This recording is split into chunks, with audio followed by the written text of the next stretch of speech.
네, 박근혜 대통령의 운명을 결정할 시간이 점점 가까워지고 있습니다. 지금부터는 스튜디오에서 저와 사회부 이윤상 기자가 탄핵 정국에 대해 자세히 짚어보겠습니다.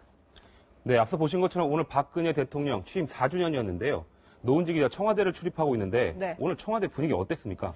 일단 오늘 매년 일정이 있었던 취임 기념일과 달리 오늘은 별도의 일정이 없이 탄핵 심판 대리인단만 만났다고 합니다. 일단 수석 비서관 이상의 참모들은 출근을 했는데 별도 오찬도 없었다고 하는데요.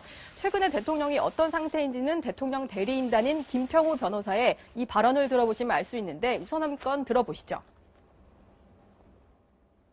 대통령님과 제가 모처럼 웃었습니다만 사실은 그 눈은 눈물에 젖어 있었습니다. 저 울었습니다. 울지 않을 수가 없었습니다. 박 대통령이 홀로 관저에 있는 걸 보고 좀 안타까운 모습에 울었다 이런 얘기인데 참모들의 얘기를 좀 들어보니까 박 대통령이 심신이 많이 지쳐 있기는 한데 그렇게 건강에 큰 이상은 없는 상태다 이렇게 얘기를 하고 있습니다. 그런데 노무현 전 대통령 탄핵 심판 때를 보면 노 전 대통령은 등산도 하고 외출을 간혹 했단 말이죠. 네. 박근혜 대통령 직무 정지가 80일 가까이 됐는데 그동안 어떻게 지냈다고 하던가요? 일단은 외부 일정을 나선 적이 별로 없었습니다. 설 명절 전에 아버지 어머니 묘가 있는 동작동 국립현충원을 방문한 적이 있었는데요. 그 외에 기자간담회 한 번을 하고 인터뷰 한 번을 한 것 외에는 외부 일정이나 그런 거 없이 칩거 상태에 들어갔습니다. 대리인단은 계속해서 만나고 있다고 하는데 가끔씩의 그 관저 앞에 나가서 마당을 산책하는 것 정도가 전부라고 하고요.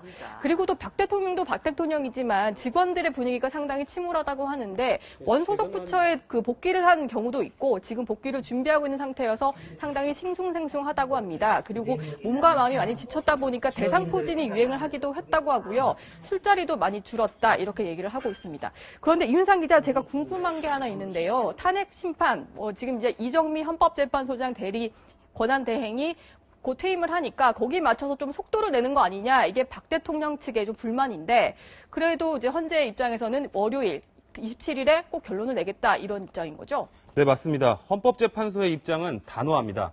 그동안 충분하게 시간을 줬고 헌법재판관 8명이 합의해서 최종 변론기일을 결정했기 때문에 더 이상 미룰 이유가 없다는 겁니다. 대통령 대리인단 요청을 받아들여서 당초 24일에서 27일로 한 차례 연기를 했기 때문에 대리인단이 총사퇴를 하든 전원 불출석을 하든 다음 주 월요일에는 꼭 마무리 짓겠다는 겁니다. 때문에 이날 헌재 안팎의 긴장도 높아질 것으로 보입니다.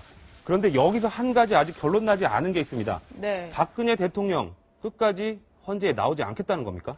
일단은 지금 이 시간에도 막판 고심을 하고 있다 이렇게 얘기를 하고 있습니다. 헌재가 27일에는 무조건 변론을 종결하겠다 이렇게 얘기를 하니까 사실상 박 대통령 입장에서는 그날이 국민들 앞에서 마지막으로 여론에 반전을 시킬 그럴 기회가 될 텐데요. 그래서 박 대통령 측 참모들은 출석해야 한다는 의견을 일단 전달을 한 걸로 전해졌습니다. 박 대통령의 선택만 남았다고 볼 수가 있는데 전격적으로 출석을 결정할 거다 이런 관측도 나오고 있는데 어쨌든 내일까지는 결론을 내린다고 하니까 좀 더 지켜봐야 될 것 같습니다.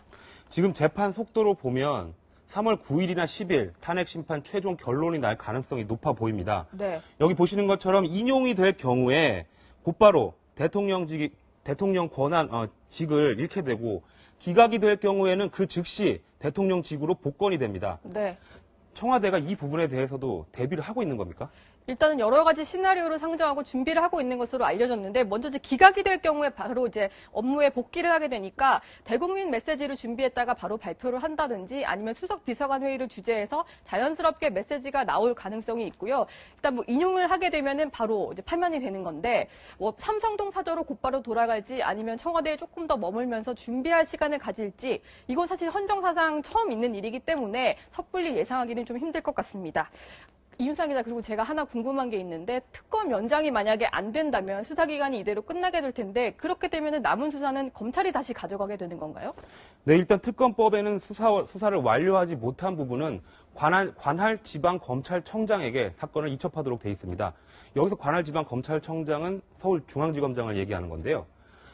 그런데 검찰 내부에서는 이 사건을 다시 맡기를 원치 않는 그런 기류가 있습니다. 우리 부서로 사건이 제발 오지 않았으면 좋겠다 이런 건데요. 네. 아무래도 대선을 앞두고 정치적 논란에 휩싸일 게 분명하기 때문에 꺼리는 것으로 보입니다.